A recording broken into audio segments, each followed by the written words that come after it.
Welcome back to burning issue.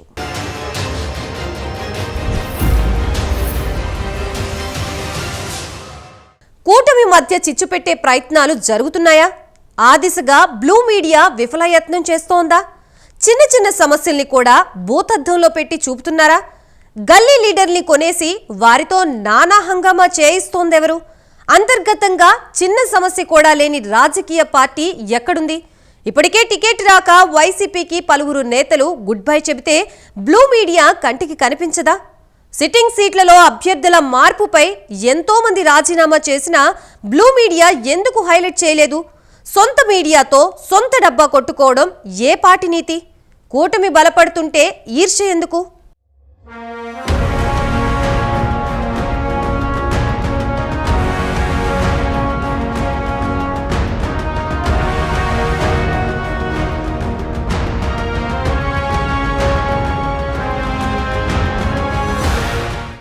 రాష్ట్రంలో ఎన్నికలు దగ్గర పడుతున్న కొద్దీ రాజకీయాలు రసవత్తరంగా మారుతున్నాయి. ఒకవైపు రేసులో ఉన్న పార్టీలు అభ్యర్థుల ఎంపికపై కసరత్తులు పూర్తి చేస్తున్నాయి.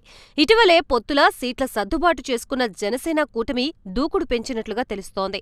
దానికి అనుగుణంగా ఈ ఎన్నికల్లో వైసీపీని గద్దెదించడమే లక్ష్యంగా ఈ నెల 17న చిలకలూరిపేటలో జనసేన, బీజేపీ, టీడీపీల ఉమ్మడి బహిరంగ సభ సిద్ధం చేశారు. అలాగే ఈ సభలో 3 పార్టీల అధ్యక్షులు ఒకే వేదికపైకి రానున్నారు. అలాగే కొన్ని స్థానాల్లో ప్రకటించాల్సిన అభ్యర్థుల జాబితాని ప్రకటించే అవకాశం ఉందని ఊహాగానాలు వినిపిస్తున్నాయి.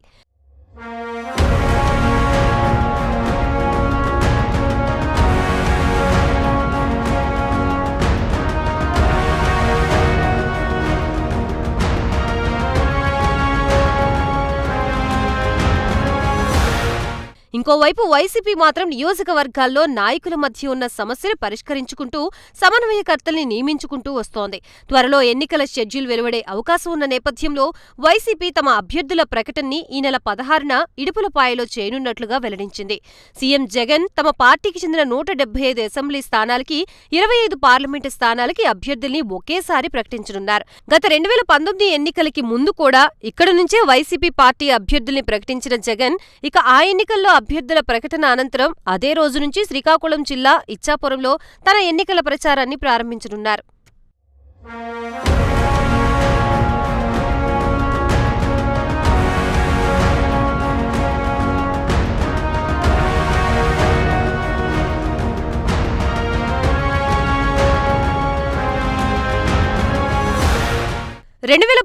ఎన్నికల్లోనూ జగన్ తన ప్రచారాన్ని శ్రీకాకుళంలోనే మొదలుపెట్టారు. ఇచ్చాపురంలో ఎన్నికల ప్రచారం తర్వాత విజయవాడ పశ్చిమలో ఎన్నికల ప్రచారం, విజయవాడ పశ్చిమలో ప్రచారం ముగిసిన తర్వాత నెల్లూరు రూరల్ నియోజకవర్గంలో తన ఎన్నికల ప్రచారం నిర్వహించి తాడేపల్లి నివాసానికి చేరుకుంటారు. సిద్ధం సభలతో తన కార్యకర్తల్ని ఉత్తేజపరిచిన జగన్ వెంటనే ప్రజల్లోకి వెళ్లే కార్యక్రమాలతో తన కార్యకర్తల్ని ఎన్నికల హడావిడిలోకి దించేశారని తెలుస్తోంది.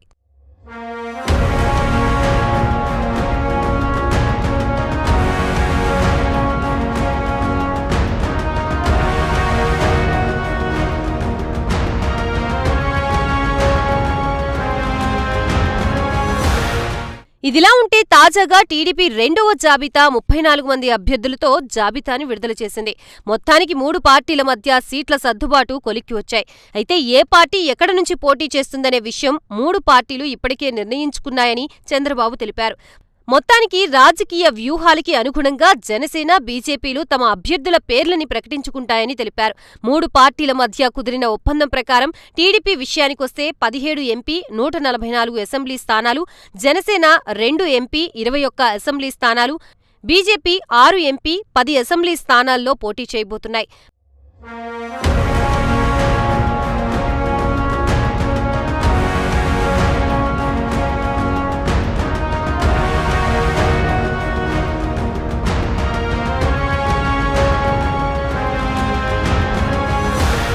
బీజేపీ, జనసేనల మధ్య ఎంపీ, ఎమ్మెల్యే సీట్ల మార్పిడిపై చర్చలు జరుగుతున్నట్లుగా తెలుస్తోంది.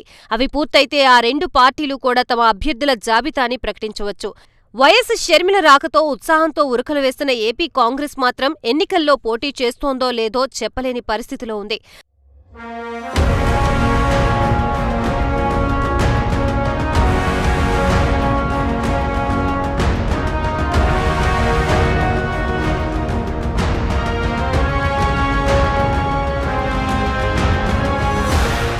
ప్రస్తుతం ఈసారి జనసేన, బీజేపీ, టీడీపీలకు వైసీపీకి మధ్య హోరాహోరీగా పోరు జరగబోతోంది.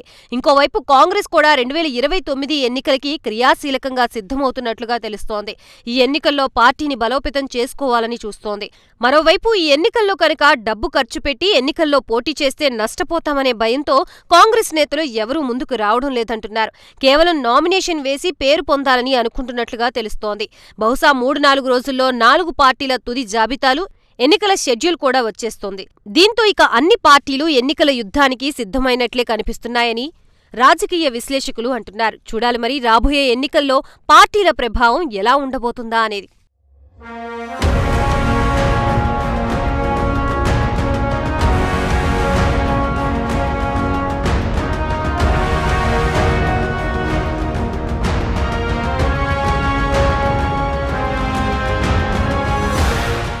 ఇది ఇవాల్టి బర్నింగ్ ఇష్యూ. నమస్తే.